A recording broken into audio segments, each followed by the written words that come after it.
বলেন তো দেখি আমরা কুরবানি কার জন্য করব? কুরআনুল কারীমের 6 নম্বর সূরা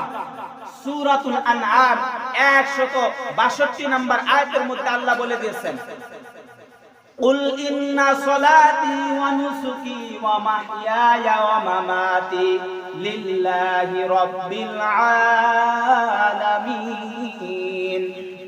আল্লাহ পাক রব্বুল আলামিন বলেন, কুল হে রাসূল আপনি বলুন, ইন্না মানে নিশ্চয়, সলাতি আমার নামাজ, ওয়া নুসুকি আমার কুরবানি, ওয়া মাহইয়ায়া আমার বেঁচে থাকা, ওয়া মামাতি আমার মরে যাওয়া, লিল্লাহ একমাত্র আল্লাহর জন্য, রব্বুল আলামিন যিনি तमाम সৃষ্টি জগতের স্রষ্টা, সেই রব্বুল আলামিনের জন্য আমার বেঁচে থাকা, আমার মরে যাওয়া, আমার কুরবানি, আমার নামাজ, এই সব কিছু যেই ব্যক্তি আল্লাহর জন্য উৎসর্গ করে দিতে পারবে, আল্লাহ পাক রব্বুল আলামিন বলেন ওই ব্যক্তির